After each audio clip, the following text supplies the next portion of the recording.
Marathon প্রচার চালাচ্ছেন উত্তর করিমগঞ্জ সমষ্টির কংগ্রেস প্রার্থী জাকারিয়া আহমদ পান্না। নির্বাচনী প্রচারে যেখানে যাচ্ছেন সেখানে জনসমর্থন পাচ্ছেন ব্যাপকভাবে। সমর্থনকারীরা তাকে জয়ী করতে সংকল্প নিয়েছেন। যেহেতু কংগ্রেস প্রার্থীজন হিন্দু মুসলিম জাত পেতে রাজনীতি না করে সবার কল্যাণে কাজ করছেন, তাই জনগণেরা তাকে স্বতঃস্ফূর্তভাবে শুধু সমর্থন করছেন না, তাকে জয়ী করার সংকল্প গ্রহণ করে নিয়েছেন। তাই প্রার্থীজনের আত্মবিশ্বাস আরও দ্বিগুণ হয়ে যাওয়ায় নিজেও জয়ের ব্যাপারে পুরোপুরি আশাবাদী। মঙ্গলবার শহর শ্রীভূমির 7, 8, 9 ও 10 নং এলাকার জনগণদের নিয়ে বিশাল সভা অনুষ্ঠিত হয়। নীলমণি রোডস্থিত অভিজাত ভবনে আয়োজিত সভায় কংগ্রেস প্রার্থী জাকারিয়া আহমদ পান্না উত্তর করিমগঞ্জ সমষ্টি থেকে জয়ী হলে সমষ্টির জনগণের জন্য কি কি কাজ করবেন তা সবার কাছে ব্যক্ত করেন। যেহেতু হিন্দু ও মুসলমান সব সম্প্রদায়ের ওনার প্রতি ব্যাপক সমর্থন রয়েছে, তাই তিনি জয়ী হবেন বলে প্রবল আশাবাদী।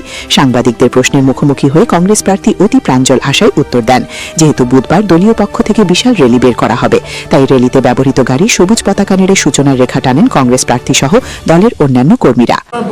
আমরা 8টা থেকে 9টা সিদ্ধান্ত, বাকি তো ছেড়ে দিলাম। আমাদের বোরাকেই 7টা থেকে 8টা সিদ্ধান্ত। উনি বলছিলেন বোরাকের 14টা, আমাদের 10টা পাবে। বদরপুর সমষ্টিতে ইউডিএফ মাত্র 4,400টি ভোট পেয়েছে। সেই অবস্থায় এখানে প্রার্থী দেওয়াটা ঠিক হয়েছে। এই ওনাকে প্রশ্ন করা আমরা করেছিলাম যে উনি ভোট কাটুয়া হিসাবে কি কংগ্রেসকে হারাতে এসেছেন এখানে। উনি উত্তরে বলেছিলেন যে উনি জয়ী হতে এসেছেন। কংগ্রেসের প্রার্থী ওনার সাধারণ সম্পাদক ইউডিএফের উনি বলেছেন যে আপনি দেশ ও জাতির জন্য নমিনেশন উদ্ধ করে ইউডিএফকে জেতানোর জন্য এগিয়ে আসুন।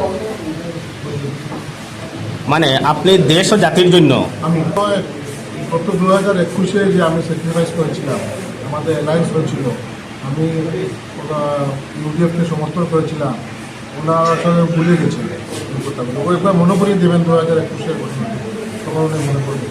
তিনি বলেছেন তারা সেটিং বিধায়ক এখানে ছিলেন বদরপুরে, যেহেতু তার আজিজ আহমেদ বিধায়ক ছিলেন, সেই জন্য আপনি ইউডিএফের ক্যান্ডিডেটকে হারানোর জন্য আপনি এখানে দাঁড়িয়েছেন। কংগ্রেস ন্যাশনাল পার্টি সব সময় ছিল, ইউডিএফ তো অস্তিত্ব নেই, যে দলের অস্তিত্ব নেই সেই দলের ছিল। আপনি ইউডিএফকে মনে করছেন ভোট কাটুয়া? হ্যাঁ, সবাই জানে।